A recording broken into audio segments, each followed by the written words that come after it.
We are all atheists about most of the gods that humanity has ever believed in. Some of us just go one god further. The God of the Old Testament is arguably the most unpleasant character in all fiction, jealous and proud of it, a petty, unjust, unforgiving control freak, a vindictive, bloodthirsty ethnic cleanser, misogynistic, homophobic, racist, infanticidal, genocidal, filicidal, pestilential, megalomaniacal, sadomasochistic, capriciously malevolent bully. We are going to die, and that makes us the lucky ones. Most people are never going to die because they are never going to be born. The potential people who could have been here in my place but who will in fact never see the light of day outnumber the sand grains of Arabia. Certainly those unborn ghosts include greater poets than Keats, scientists greater than Newton. We know this because the set of possible people allowed by our DNA so massively exceeds the set of actual people. In the teeth of these stupefying odds, it is you and I, in our ordinariness, that are here. We privileged few who won the lottery of birth against all odds, how dare we whine at our inevitable return to that prior state from which the vast majority have never stirred.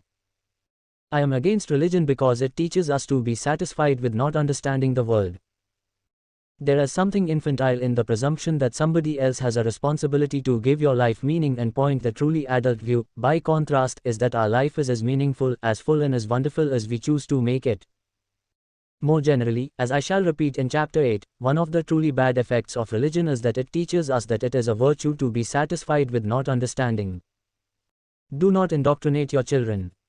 Teach them how to think for themselves, how to evaluate evidence, and how to disagree with you. Science is interesting, and if you don't agree, you can fuck off. A child is not a Christian child, not a Muslim child, but a child of Christian parents or a child of Muslim parents. This latter nomenclature, by the way, would be an excellent piece of consciousness raising for the children themselves. A child who is told she is a child of Muslim parents will immediately realize that religion is something for her to choose or reject when she becomes old enough to do so. The total amount of suffering in the natural world is beyond all decent contemplation. During the minute that it takes me to compose this sentence, thousands of animals are being eaten alive, many others are running for their lives, whimpering with fear, others are slowly being devoured from within by rasping parasites, thousands of all kinds are dying of starvation, thirst, and disease. It must be so. If there ever is a time of plenty, this very fact will automatically lead to an increase in the population until the natural state of starvation and misery is restored. In a universe of electrons and selfish genes, blind physical forces and genetic replication, some people are going to get hurt, other people are going to get lucky, and you won't find any rhyme or reason in it, nor any justice. The universe that we observe has precisely the properties we should expect if there is, at bottom, no design, no purpose, no evil, no good, nothing but pitiless indifference. Let children learn about different faiths, let them notice their incompatibility, and let them draw their own conclusions about the consequences of that incompatibility. As for whether they are valid, let them make up their own minds when they are old enough to do so.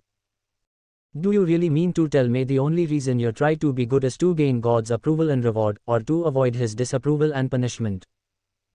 That's not morality, that's just sucking up, apple polishing, looking over your shoulder at the great surveillance camera in the sky, or the still small wiretap inside your head monitoring your every move, even your every base though. Be thankful that you have a life, and forsake your vain and presumptuous desire for a second one.